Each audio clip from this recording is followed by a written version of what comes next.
right, welcome to episode 34 of the At Bat podcast presented by War Media, where we give you our thoughts on the latest Chicago baseball news, as well as take a trip around the league.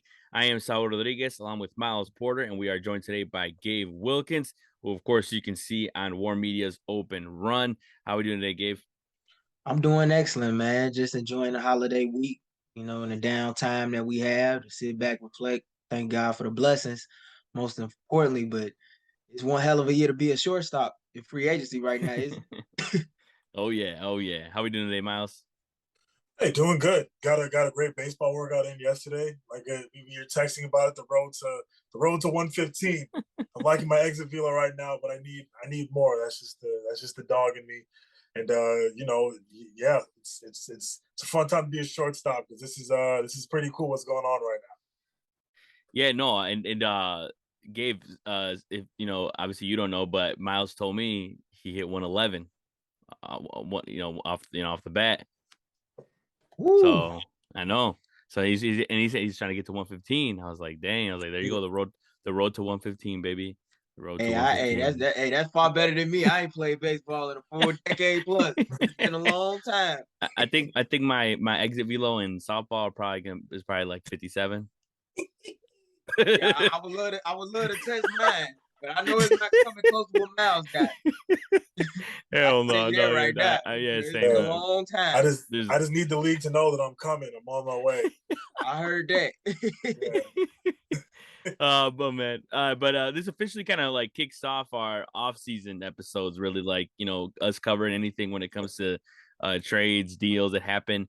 And there hasn't really been much that has that we haven't necessarily covered and all that. With like Tyler Anderson going to the Angels, and stuff like that. But I guess there was a trade yesterday that sent Hunter Renfroe from the Brewers to the Angels, which is an interesting deal. I don't necessarily I think it's a game changer or anything for the Angels. I don't know if you guys had any thoughts on that deal whatsoever. Gabe, did you have any thoughts on that deal? I mean, the way I see it, based on the way it was described, they're very high on Taylor Ward. Mm-hmm. You already have an elite outfielder in Mike Trout. You get Hunter Renfroe over there. You at least have a level of stability in your outfield in left, right, and center, respectively, with those three, especially if Trout is able to stay healthy. You add that on top of Shohei Ohtani and Tyler Anderson in the mix. I think that makes for a nice 1-2 punch in your starting rotation. I think that the Angels are in a make it or break it type of mode right now. They got to go all in while they can with Shohei Ohtani and Mike Trout.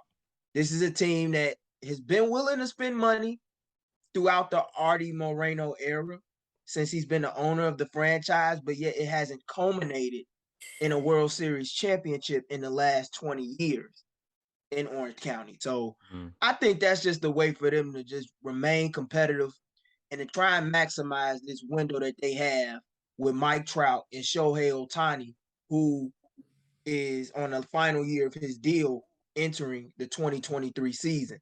And if this doesn't work out, could be a guy that the Angels try and seek to trade in an effort to replenish their farm system because they haven't gotten much out of their prize prospect in Joe Adell since he's been called up to the show.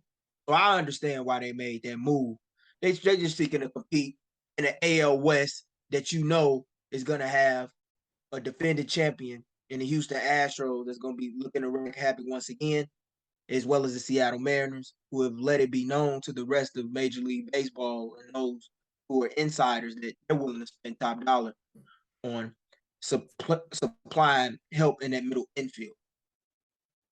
Yeah, especially in the trade market too. I mean, they made, obviously we talked about it last episode how they made that trade for Teoscar Hernandez, and I mean that's showing that they're serious, in contending even next year. So yeah, with the Angels too. I mean, look, I don't think anyone could blame me for this standpoint of like it's probably not going to work out for the Angels just because like it's the Angels, just because it just always is, man. And like the thing is also you have to understand that I my whole life I actually been like I would say probably the Angels maybe like my I would say if I had like a second favorite team growing up, probably the Angels because I loved Vlad.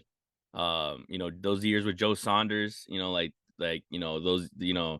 teams, that would always face the Yankees in the playoffs and lose and all that stuff. But it always happens to them, man. They're always like, and it makes no sense because I honestly feel like in like 20 years, 30 years, people are going to make documentaries of how they had Shohei Ohtani and Mike Trout on the same team and they couldn't even make it to the playoffs.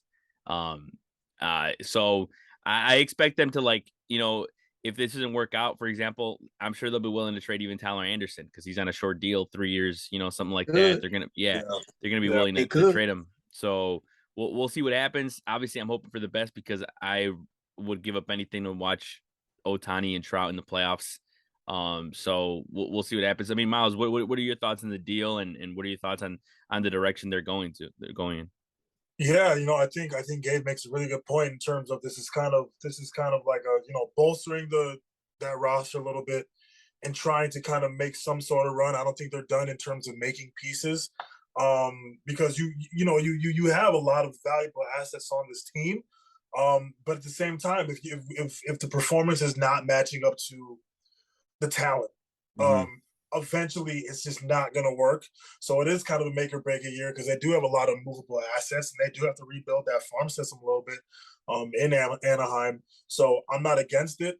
I think it's one of a few moves that they'll make because I still think that they're missing a few pieces in terms of their bullpen, a couple of pieces in terms of the rotation a little bit. Mm-hmm.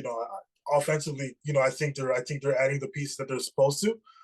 So right now it's just, hey, we got to add a little bit more because the Angels you can't keep doing this every single Yeah. year. You got some of the highest paid baseball players all in the same lineup between Rendon, Trout, and Otani. Mm-hmm. Eventually you got to start winning or you got to blow it up. I'm glad you brought up Rendon because Mm-hmm. Rendon has to stay healthy. Yeah, He's a big X factor in all of this. And I wouldn't be surprised if they would be in the running for one of these free agents that we seek to talk about in this week's episode. Yeah, I mean, Mm-hmm. and I think like, with the Angels, that when they made that deal, I'm sure they imagined that they'd be competing by now and all this stuff, especially with Rendon, but it just hasn't worked out. And a lot of people kind of not necessarily like predicted that or anything, but that was always in question. I mean, with the Nationals, he's had a few injury plagued seasons, so it wasn't anything out of the blue. But yeah, I don't know. It's gonna be something like as always to watch out for because the Angels, of course, have such great talent that we're hoping for the best for them. That's for sure. But this week we're gonna go over the top free agents that are available and where we think they're gonna go. With this free agent frenzy officially beginning, and like we said, some guys have already found a home with Tyler Anderson, but all the big dogs still out there. So we'll just go right into it. Obviously we all know who the number one free agent is this offseason, and that's the man from the Yankees, Aaron Judge. And I'll open it up here just because mine is pretty simple. I don't know what direction you guys are going in, but mine's pretty straightforward. I think he's staying with the Yankees.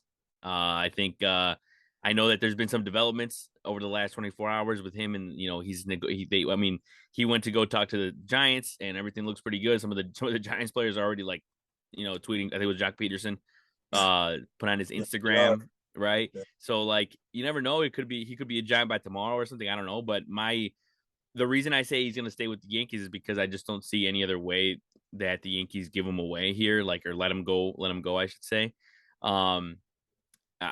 I just don't, if they want to compete in the next year, next year, in the next few years, I just don't think that, I also don't think, and I think, I forgot who mentioned this, but Rizzo staying with the Yankees is another thing that kind of is another piece to that puzzle of keeping Judge. So, we'll see. But I think the way that things are going, I think besides the whole Giants thing that happened, I think he's going to stay with the Yankees. We'll start with you, Gabe. What do you think about Aaron Judge? I'm gonna say this before I even get into my prediction. We can't count the San Francisco Giants out for the simple fact that Judge is a native of the Bay Area. He grew up as a Giants fan. And one thing that the Giants have made clear this offseason that they intend to spend some money.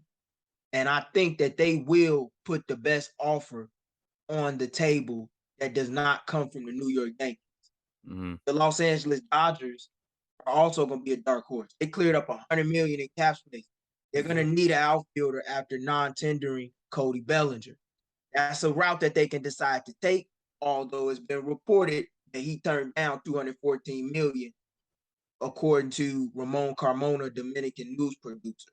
So with that said, though, I'm with you, Saul. At the end of the day, I think he's gonna go back to the Yankees. We're talking about a guy who is 30, will be 31 in April. He's looking to get a big time payday, and he means too much to that New York market. You saw him on Jimmy Fallon this past Mm-hmm. week, playing around and stuff. He means a great deal to that New York City market. He's probably the biggest star that franchise has had since Derek Jeter. And even though he's yet to get over the hump, I think that he's gonna get his money, and I think we're talking about a deal where he might get slightly more than 35.5 million annually than which is what Mike Trout gets in Los Angeles. I think we're looking at a deal where he's probably gonna sign for like 8 years, anywhere between 290 to $300 million. Mm-hmm. Go ahead, Mike. Yeah. I think I kind of came up with a list, and we're all pretty much mentioning the same teams. I can see him going to the Dodgers because of how much they've cleared up in terms of cap space and how they got to kind of make up for what they've lost in the outfield, and in the lineup in general. Judge adds a lot to it. I can also see him on the Giants for the same reason that Gabe talked about. Bay Area dude. I think he would actually fit very well in that stadium. I think he would fit very well on that team. Mm-hmm. And yeah, I can see him going back home because in my personal opinion, I think one of the best things for baseball in the state of the game right now is for him to go back to New York. I think the Yankees made a very smart move by bringing Rizzo back, because that's also very appealing to Judge. Obviously, we know that him and Rizzo are great friends. He means a lot to the city of New York. We saw him on Jimmy Fallon, just like Gabe mentioned. So many of the pieces point to these three teams, in my opinion. I couldn't choose one if I wanted to. But I think ideally he should go back to New York. I think that is the ideal option for him. Yeah, 100%. I think that's the best. Yeah, I mean that's kind of what I was thinking too, is that it's like the best option for baseball purposes, because like in you can't. I feel like it's so cool to have a Yank, like the best player in baseball, or if not one of the best players in baseball, to be in New York and to be on the Yankees. Because as much as we hate the Yankees and don't want them to win and all that, you still want a villain. You still want like some guys to be on, even though Aaron Judge is the farthest thing from a villain, right? But like you want like that team to have a great player like that. And they have a good amount of them right now, with like Stanton and Rizzo and all that, but you need a leader. So we'll see what happens, but I think it's gonna be he really could go anywhere, as Gabe said too, that with the Dodgers freeing up space. I think that was a move that I was like, no way. Like that made me think, like, man, can you imagine like a lineup with Judge, Betts, Freeman? It's just not fair. That's literally, that's as much as they've had lineups that are not fair.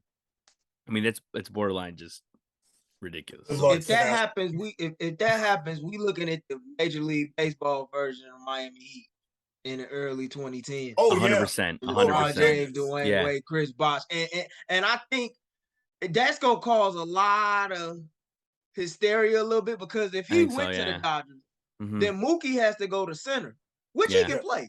Mookie can play all over the outfield. He can play second, but with Judge there, that's a lot. I think that's too much. $214 million ain't enough. I don't think he's gonna take that. They're gonna have to increase the break.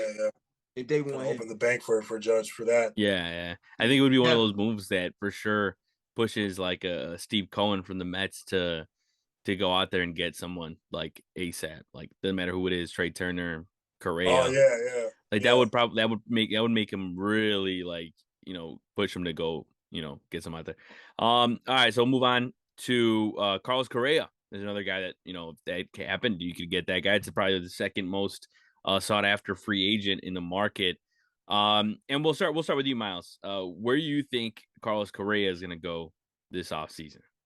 So I can for all my players, I can't just pick one team. But It's hard.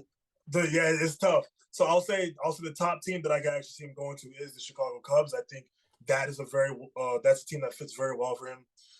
For a number of reasons in terms of Stroman, in terms of the fan base and how he fits in that lineup, and I think he would actually hit very well at Wrigley Field.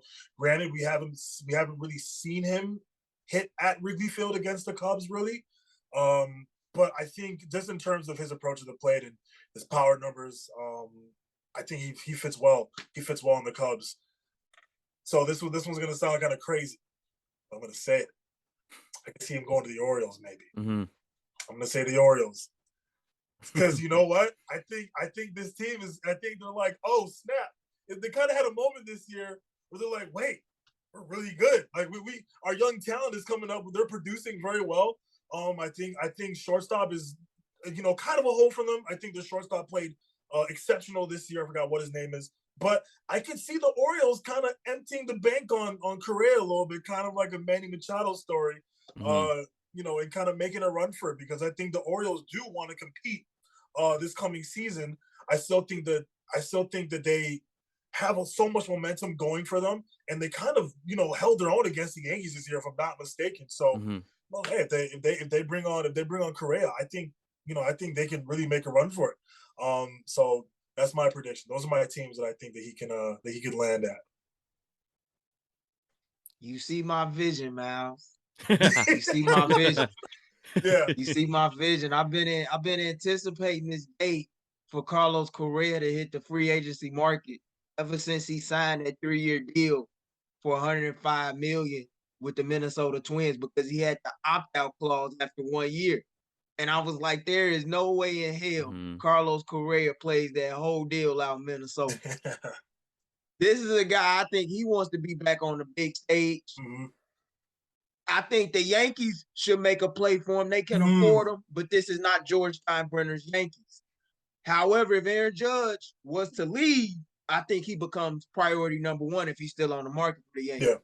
His market is going to be very interesting. I can see the Yankees being in the running, the Cubs being in the running, the Phillies, the Giants.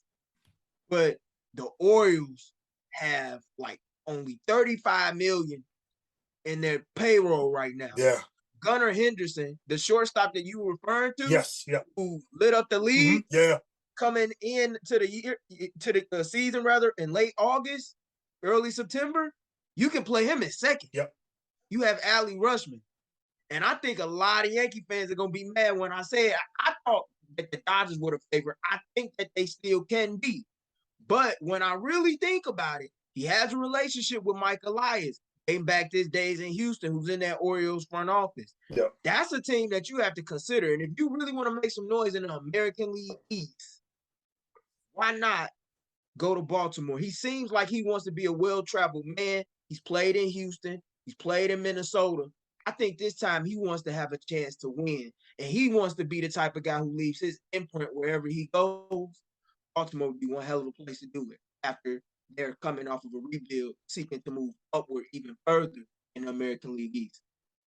No, yeah, you guys definitely brought up some good points, especially when it comes to the Orioles. I mean, that's a spot that a lot of people have actually talked about Correa going to. That's actually, I mean, it's a good spot. I mean, that would be, and I'm not, going to say who exactly, but I do have a couple of other guys that could go there on my list for sure, because they are in a good spot to pick up a free agent that would be, their leader or, their main piece in this rebuild. So for me, pretty straightforward.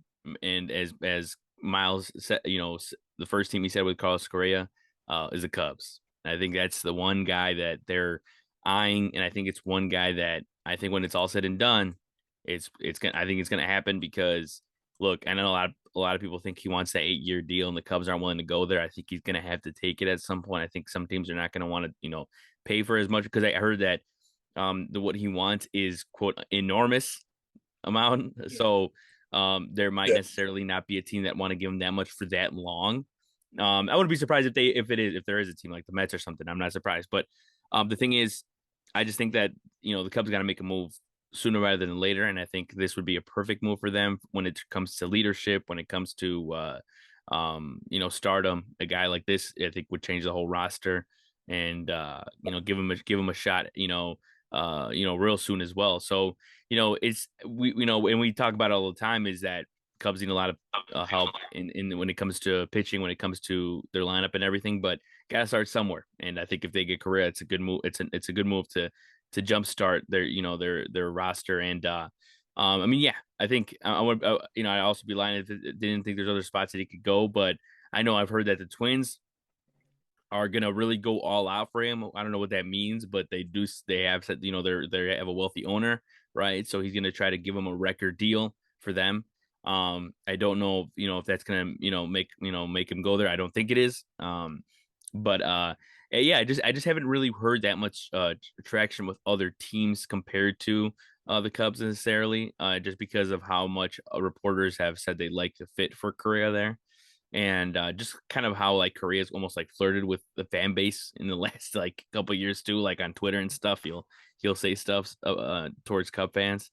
So yeah, that's where I think he's gonna go. I think that's so because I know a lot of Cub fans are like, oh, let's get this, and this is again not a spoiler for my list. I'll just let you know straight up that this is the only guy that I think is gonna go to the Cubs.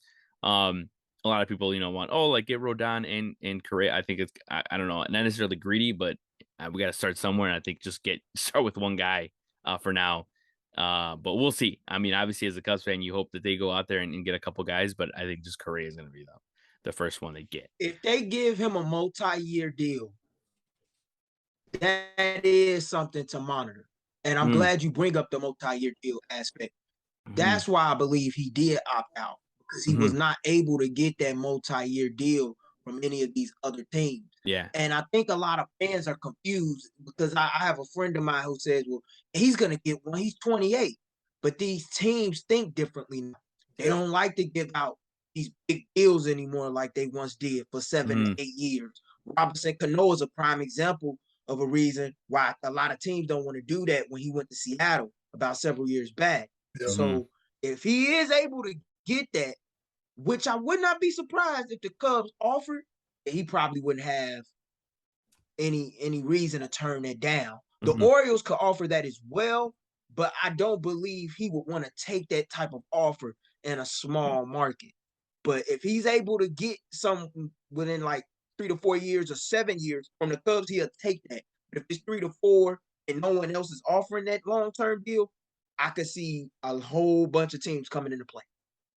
Yeah, and that's what I was thinking is because like I'm sure there's plenty of teams that are willing to give that longer deal with the more money, but I don't think it's the team that he would want to go to, right? Absolutely. So like for example, the Twins I'm sure are willing to pull out all the stops, give them a 7-8 year deal. I mean that would be, a great move on their part, but yeah, I think he's going to run out of options. I think that's what it's going to come down to, and that's why I think that the whole money thing too will not be an issue in the future as well for him, or for the Cubs, I should say.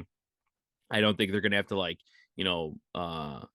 pay what he wants necessarily just because of his limits are going to, his teams are going to be limited at some point. So, moving on now to Trey Turner, which is probably the second. Some would even argue, like the top shortstop out there, just because of his talent, how good he is. There's a lot of things you could look at with compare and contrast with Correa and Turner. Well, we'll start with you, Gabe. Where do you think Trey Turner is going to go this offseason? Talk about a batting champ. We talking about a guy that has speed on the base path, a guy that's a silver slugger. It's been said that he wants to go back east. It's been said that the Giants have money to spend. The Mariners have made it clear that they've been in contact with his reps and so forth. He's going to have a very expansive market similar to Carlos Correa. He has a projected market value of $33.6 million. So we're talking about an expensive target. The Phillies are the reported favorite. They are a team that, as we know, they're 2 wins short of capturing the World Series, won the National League pennant under Rob Thompson, who took over from interim manager and became the manager with that run. I think he's going to Philadelphia. And I'm going to tell you why. Relationships matter. He wants to be back out east. Who did he start his career with? The Nationals. Who did he play with when he was with the Nationals? Bryce Harper. What did Bryce Harper do when he left Washington as a free agent? He went to Philadelphia. Trey didn't have that option because unfortunately he was traded, but now that he does, I think that's where he ends up. But I would not count out the Seattle Mariners as a dark horse for his services or the Giants because these teams on the West Coast have more resources than a lot of people give them credit for, and they will do whatever it takes to spend in an effort to win. Go ahead, man. Yeah. So I agree. I'm actually kind of just going over the roster when it comes to the Phillies. And I think he kind of fits like a glove on that team for pretty much every reason that Gabe just said. Going back to the East, where he started playing with Harper again, getting, being on a team that I think is going to pretty much fully send it going into next season. Along with playing that middle infield with Bryson Stott and Muno Sosa. I think that works out well. I really do. And, I think the Mariners are also a very fair game as well. But I really can see him going to the Phillies and kind of adding to what already so much momentum that they have going into next season. Really, I don't see any reason why Trey Turner doesn't go to the Phillies. I think he fits perfectly on that team. No, yeah, 100%. I mean, that's the team I think is my number one spot for him. But I also think that another option for him would also be like the Giants. I think that like it kind of fits almost the same as kind of what you were saying, Gabe. Yeah, it kind of seemed like it. You could almost compare almost the same things with when it comes to them because it was on the Dodgers and all that. Yeah. And I just think it would make it interesting because that's the Giants are obviously trying to start something too over there, and to have a star like him. People have obviously mentioned Correa with the Giants as well, and Aaron Judge with the Giants and all that. So if they can't get a Judge, if they can't get a Correa, just Trey Turner is not obviously a consolation prize. I mean, that's as good as it gets. So, that is definitely a couple of spots. I know the Phillies, I think for sure is going to be a spot where he lands, just because, everything that you said, even the fact that a guy like the Kyle Schwarber, who was playing in DC as well, that's gotten along well with Harper, and who has a great bond now with Hoskins. Like there's so many different dynamics now with the Phillies, and the fact that they went to the World Series, really boosts their chances now too, because players are going to be like, they're not only are they serious, but they have been there. They have been to the World Series, so they have they can back up all the talk. So that's where we think he's gonna go. So we'll move on now to the best pitcher available on the market, and that's Jacob deGrom. Now, going into the offseason, a lot of people speculated, kind of the same thing with Aaron Judge, right? That they thought Jacob deGrom is going to go to the Braves, because he's from Georgia. But I feel like those talks have kind of quieted down. I think that the rumors have been that the Braves are not willing to pay as much as deGrom wants. Who knows, though? That could be just a strategy or something like that to see, what he will take or what he's willing to take or who he's willing to talk to. But we'll start with you, Miles. Where do you think Jacob deGrom is going to go this offseason? Yeah, for deGrom, I'm kind of leaning towards the Dodgers a little bit. I can maybe see the Yankees, kind of pushing towards him. I could also see him in Texas as well. Kind of between these three teams, I think he would kind of bolster that rotation in Texas and kind of give them that push that they need and kind of put them in a more competitive aspect of playing in a very, very, I guess not very competitive for the most part, but kind of a tight division when it comes to the West. Aside from the Astros, I think every other team besides that has played a lot of mediocre baseball over the past few years. So I think he could help that team get over the hump, maybe 3 years, like 120 million or whatever the case may be. Depending on what the Dodgers want to do in terms of who they are willing to land and who they don't land, I can also see him going to that team, just because I think, the Dodgers have made it very clear that they're a team that they're going to fully send it on a player, give them the money that they want, in order to, to kind of finish the season. This is a team that has made it to the World Series on multiple occasions, has had multiple winning seasons. And either, sometimes the rotation breaks down a little bit or whatever the case may be, they don't make it to the World Series. I do believe that Jacob deGrom kind of adds that it factor and kind of helps them get over that hump for the most part. So those are the teams that I can see. I wish I was this dude's agent because I would have so many questions to ask him. I think the Texas Rangers are a legitimate player. I think the Texas Rangers are a team that is hell bent on getting two starting pitchers, two starting aces, shall I say, to join up with Martin Perez, who they just locked up to a short-term extension down in Texas. However, I will proceed that with caution because Globe Life Field is a hitter's ballpark. Most pitchers that go to Texas, even most pitchers who go to Texas that are aces and go on big money deals, typically don't fare well down there because the ball flies out of that ballpark. And I've heard guys like Joey Gallo talk about that who played there for a short stint, even though that ballpark is only a couple of years old. That's something that you have to monitor. The Dodgers will be in the running for a starting pitcher.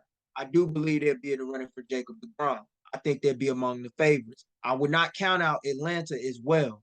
If they would want to send a message to any team in the National League East, I would think it would be the team that he's played for and came up with in Queens, and that's the Mets. Why not do it?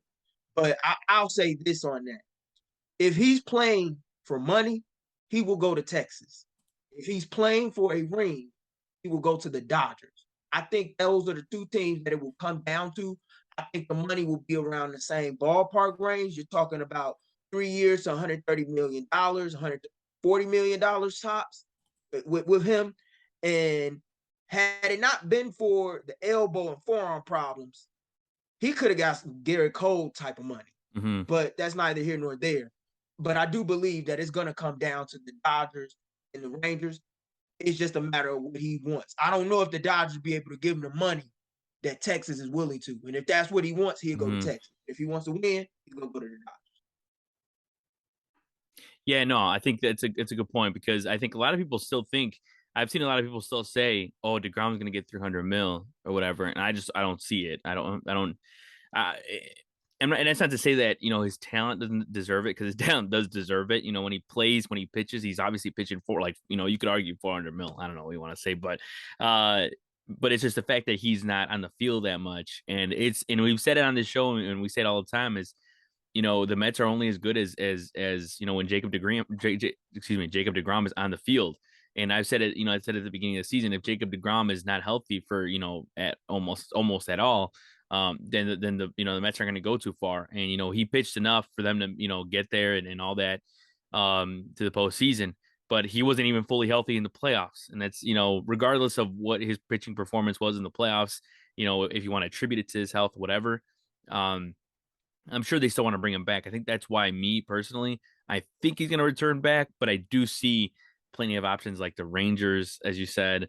Also wouldn't be surprised if say like the Giants are in on that too, because I mean that's another team that could also use pitching as well as just an offensive leader and all that. But I think it would have been really cool if he went to the Braves, and I think if talks got a little hotter with him in the Braves, I would have picked the Braves, but. Yeah, I just think that it does kind of make sense that the Braves one won't pay that much. Two, they are they probably can't. I think it kind of makes sense because they've already paid a lot of guys, and rightfully so. I mean, I don't blame them at all. Like they've put their money exactly where it belongs.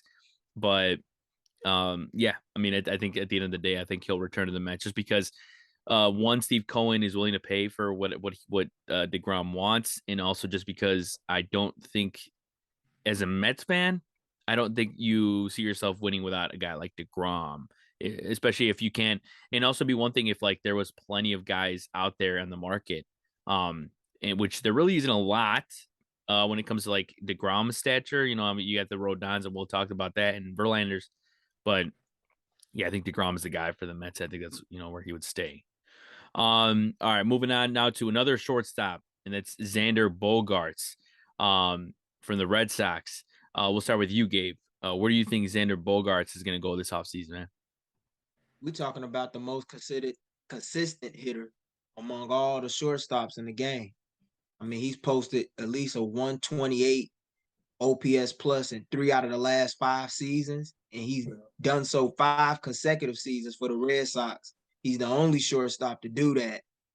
Next year mark his age 30 season. He opted out of a 3-year, $60 million deal. I think he's looking for long-term security. The Red Sox are going to be in a tough spot without him if he does leave. Giants and the Phillies, I think, will be in the running, as well as the Dodgers. The Twins and the Braves could also come into play, because if the Twins aren't able to get Carlos Correa, that could be a guy that they could seek to spend some money on a long-term deal. I think he's going to be looking for anywhere between 7 to 8 years on his deal. Angels as well. Cubs, I think, are a team that needs to be in the running. The Mariners. He's the toughest guy for me to find a ballpark for, because I feel like he's going to be one of the last shortstops to make his decision. I don't think he's going to be as highly coveted as Carlos Correa is and Trey Turner is. But with all of that said, I think the Red Sox will re-sign him. I really do. They have $100 million to burn. Even though the way that they've spent money lately has posed a lot of questions, they haven't been as willing to spend money. Ralph Devers is trying to get $300 million out of them right now on an extension.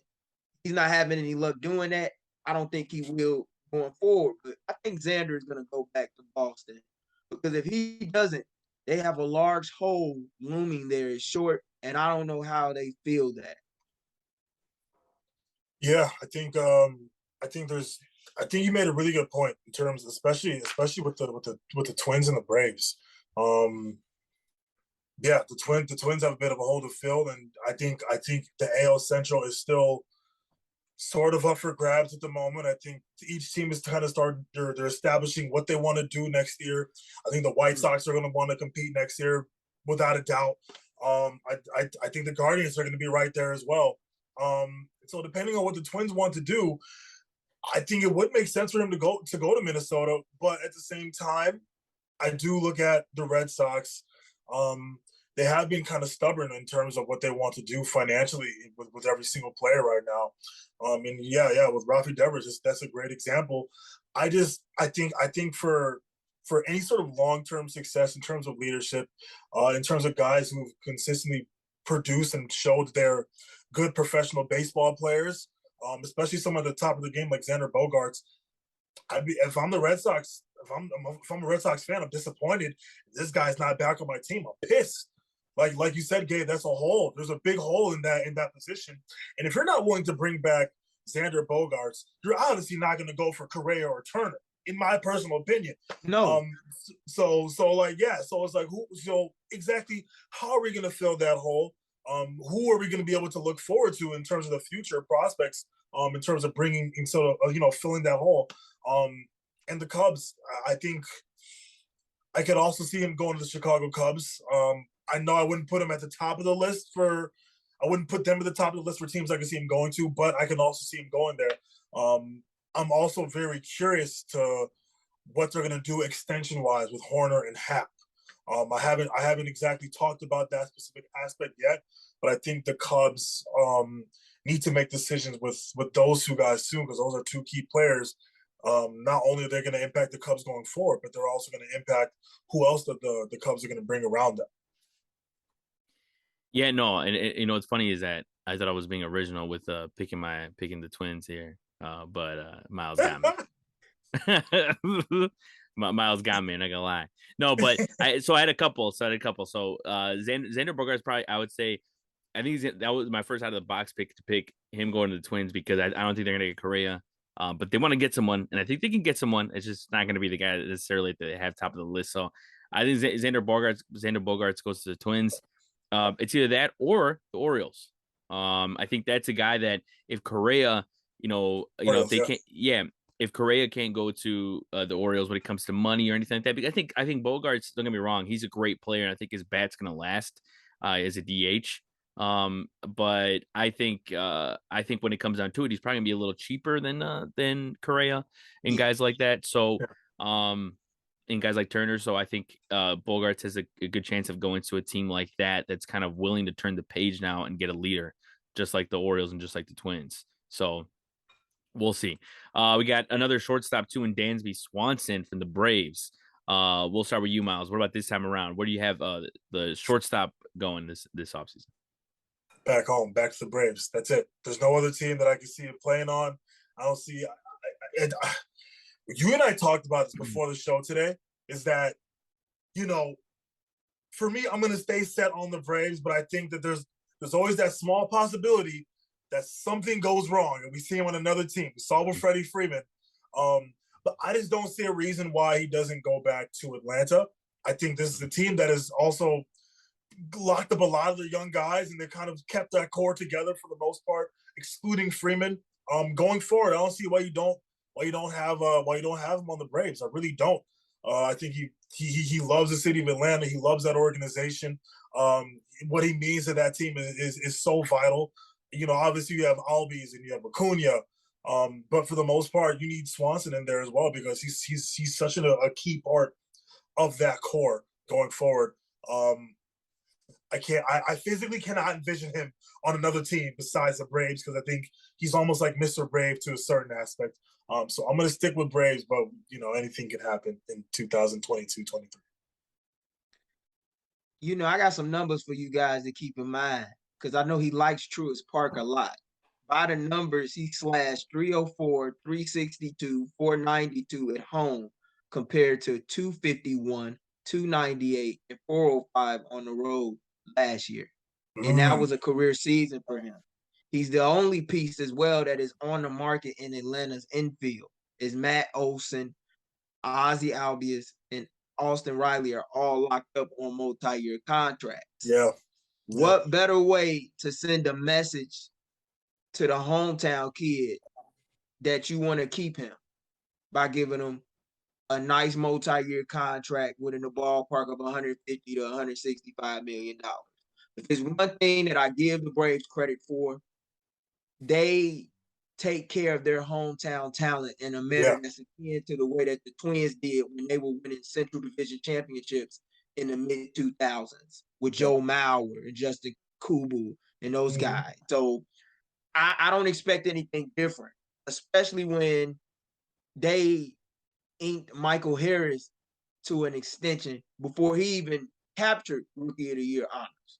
That's just what they do. I could see other teams being interested, like the Dodgers, the Red Sox, the Cubs, the Mariners, the Phillies, and I would even include the St. Louis Cardinals in the mix.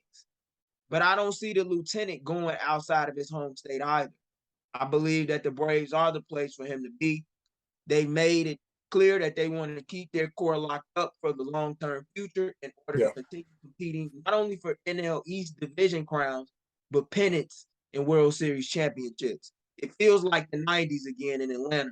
And I think Dansby Swanson is a part of that, even though if he does leave, they have a guy in Vaughn Grissom who could easily fill his shoes if need be, who Ron Washington and Alex Anthopoulos really believe in. Yeah, and I agree with that, and I agree with especially what Miles was saying because we were talking about this before we came on, and and Miles made a good point because I think he mentioned something about the Dodgers too as well, and how like he would fit there like with Freddie Freeman and all that. But I would say for me, actually, is real close to LA. It's San Francisco. I think if he doesn't go back to the Braves, which I can 100% see that too, Gabe, I could see him going there and taking like a hometown discount as well. I think I could see him going to San Francisco just because again, it's kind of like with the Orioles or kind of like with the Twins is that, and it sounds kind of wrong to say they ran out of options because these guys are good players, but it's like when it comes to the type of players they want, they're going to run out of options, right? Because there's so many guys that are going to be going to different places and, preference. And also if they get Aaron Judge, I don't necessarily think you'll get a Dansby Swanson or a Correa as well to go there. Right. I mean, that's just me, but I think Dansby fits the type of style of baseball that the Giants play, especially if they want to get back to winning and the way that they have won championships last decade, stuff like that. So I think he's a great player, and I think he'll make his home. He'll be right at home with the Giants ultimately there. So I think we'll move on now to the pitchers. Now we got a couple pitchers, after DeGrom that are going to be sought after as well, in Carlos Rodon, Justin Verlander. So we'll start with Rodon. Gabe, who do you think is going to pick up Carlos Rodon there? I would love for him to come back on the South Side. I tell you that much. That was my guy. It's Carlos Rodon, man. I always believed in him, even in spite of the injuries. You know, he always possessed top tier talent. Glad to see that he's getting a chance to cash in on it after having an all-star year once again for the second straight season out by the Bay in San Francisco. With all of that said, I could see the Giants seeking to re-sign him to the deal that he wants and has worked very hard for to earn and went through hell and back to get. But Texas, I see Texas in his future. I think Texas is gonna make him an offer that he can't refuse, and I believe he might be one of the last guys to sign. I think that the Grom market is really gonna dictate not only what Carlos Rodon signs, but how much he signs for. Because I think out of all these pitchers, he's probably gonna get the biggest payday. Yeah. I think we got a few teams right now, and I look at the Mets specifically when they got 3 starters. I think in free agency with DeGrom, Bassett, and Taijuan Walker. I can see them. I can see them emptying the bank a little bit on Rodon. I think Scott Boras is kind of curious how much money Steve Cohen can give, some of his clients. So I can see that for sure, and I can see him on Texas as well, kind of commenting Perez and Ordozi in that rotation. Going back to what I was saying earlier with the Texas Rangers, kind of playing in a division where, aside from the Astros, a lot of these teams are kind of playing neck and neck. I can see that move kind of pushing them, propelling them into a more competitive playing style, especially from getting more innings out of the starters, feeling more confident in the bullpen. For me, it's the Mets and the Rangers, but maybe the Dodgers as well. Once again, Miles out here robbing my picks, man. once again, Miles is out here. No, but I picked the Mets too. I picked the Mets too, man. One of the, as the main team I think he's gonna go to, because I think that they're not gonna be able to get, or I should say this, is that if in a scenario where DeGrom doesn't go back, right? Because I don't think they're gonna get DeGrom and Rodon. Which I mean, I'm not saying they can, because they can obviously, but if they don't get a DeGrom to go back, if he does go to Texas, if he does, make a move somewhere like that, I think that they'll get Rodon. They're going to need to get a pitcher, whether it's Rodon, whether it is Verlander, as I'm going to mention as well. I think he either goes to the Mets or to maybe even like a team like the Orioles as well, because I think that it's a team that's ready to go, and he would be a great ace to build around, and they got the money to do that as well, to build around him. So yeah, I think he would be a great move for the Mets to be like their new ace if they can't, keep DeGrom. And they obviously have other complementary pitchers, to go around there as well. So we'll see what happens there. I mean, I know Taijuan Walker and Chris Bassett still looking for a home, and who knows, that they might also resign there. But we'll see what happens there. We have actually one more guy before we hit the road. So we got Justin Verlander. And we'll start with you, Miles. Where do you think Justin Verlander is going to go? No, I could possibly see Verlander re-signing with the Astros, but I could also see him as a good fit in Los Angeles. I think this is a player in his career where not only is he still performing to in a peak level that you can't even. We're not seeing really anyone right now pitch as well as he is, let alone at his age. I can see him as a good fit in LA for a couple of reasons, in terms of kind of adding to that depth of the bullpen. Kind of making up for some lost ground offensively. They're gonna land some of the players we mentioned offensively. I can really see him with the Dodgers and kind of propelling that team as well. Going back to what I was saying earlier, the Dodgers have kind of struggled with finishing the season and performing well in the playoffs. And, Verlander's no stranger to his struggles in the playoffs. Obviously, we saw it in the World Series. That's no surprise there. But I think that scenery for him would fit very well in terms of what he's trying to get out of and being energized by an organization. So I think the Astros or the Dodgers are, some of the top picks that he can go with and, continue to perform well. Even though I always remember Justin Verlander being a nemesis to many White Sox teams during his days in the Motor City with the Tigers, he found a second life in Houston and a home in Houston, and to be able to capture 2 World Series there. He had a hell of a run there, but I think it's come to a close. I really do. And I think they agreed to mutually part ways. With that said, I think it comes down to two markets for him. I think it comes down to Los Angeles with the Dodgers, as Miles alluded to, and the market that you guys have been talking about and the team that you've been talking about that's going to be adamant to spend money. And Steve Cohen is the owner of the New York Mets. And that's the team that I believe he decides. I believe that Cohen will give him the bag, but it'll be on a relatively short deal. We talking maybe 2-3 years, 100+ million, maybe like an opt out after the first couple of seasons, just to stay safe. But I think that's the guy that they will seek to get and pair him besides Max Scherzer is the 1-2 punch out in Queens. Yeah, 100% agree. That's one of the teams that I had as well. I think for me, actually, I'm quite the opposite, Gabe, when it comes to where I think he's going to stay or go. I think he's going to stay with the Astros ultimately. Okay. I just think that I think he did, like you said, he did find a second life. I think, so I think he's going to be willing to stay there to end his career. But if he does not, the market for me is similar as well. As you said, the Mets. But for me, I would say one other option would be also the Yankees. I think that because I think that would be a real, help for the Yankees starting pitching as they've had, not it's also for the Yankees when it comes to the postseason. It's not always injuries as well as it was for their lineup in the but the pitching is not always about the health. It's always how much you have, and I think that a guy like Verlander would be a great help and a great 1-2 punch with Cole. And it would really, if they kept Judge, for example, I still think they can go out there and get Verlander because he's not gonna. I don't think as much as Verlander's probably gonna get a record deal for a guy his age, it's probably not gonna be a ridiculous amount to where like they can't afford it compared to if they get a Judge or whatever it happens. Yeah.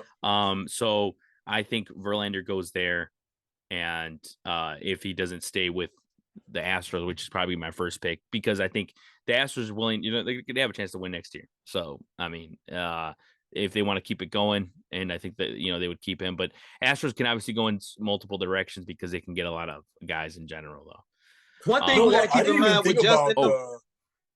I'll say this real fast. One thing we got to keep in mind with Justin, though, he married to Kate Upton. She is a model. New York, LA, there's a lot of opportunities out there. Houston's a lot different. So, I mean, lifestyle does matter to a lot of these guys. We saw Zach Wheeler a couple years ago turn down more money from the Chicago White Sox to go to the Philadelphia Phillies because his wife said she wanted to be on the East Coast and stay on the East Coast after he left the New York Mets to go there.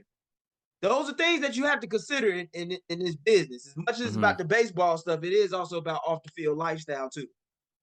That's the point that I was going to – it's part of the point that I was going to make. I didn't even think about the Yankees, and when I think about the Yankees historically, they do sign older players and invest a lot in these players. Expecting a lot of good performances. We've seen it work out. We've seen it not worked out. But I can see that happening for sure. And then New York is New York. New York is awesome. Who doesn't want to play at a Yankee Stadium on the big lights in the big city? Who doesn't want to do that? Same for the Mets. So I think that's a good point that was made. I could definitely see him on the Yankees or the Mets for a multitude of reasons. I think he fits both of those teams. And then it's New York. I keep saying it, but New York is incredible. And with the Yankees, like I said earlier, they do invest a lot in older players. They don't give up on someone after 35 years old or whatever the case may be. So yeah, I think that was a good point. I didn't even think about that. Yeah, and Gabe, I didn't even think about the fact that the Kate Upton factor there. That's a good point too. Right? Yeah, in the sense, you got to think about that stuff, man. The lifestyle matters, man. And when these guys are married, they make choices a lot of times based on how the family feels. Yeah. That's true. But no, I think that's a good place to wrap it up. Thanks, guys. Yeah. Yeah, true. Yeah. But he was drafted there. Sure he was. Yeah. He was. That is true. But yeah, we'll wrap things up for this edition of the At Bat Baseball podcast. I want to thank Miles Porter and Gabe Wilkins for joining me for this Free Agent Frenzy / Thanksgiving edition. Hope everyone enjoys their week, and hopefully everyone eats up and has a great Thanksgiving, guys. Thanks for joining me. Thank you.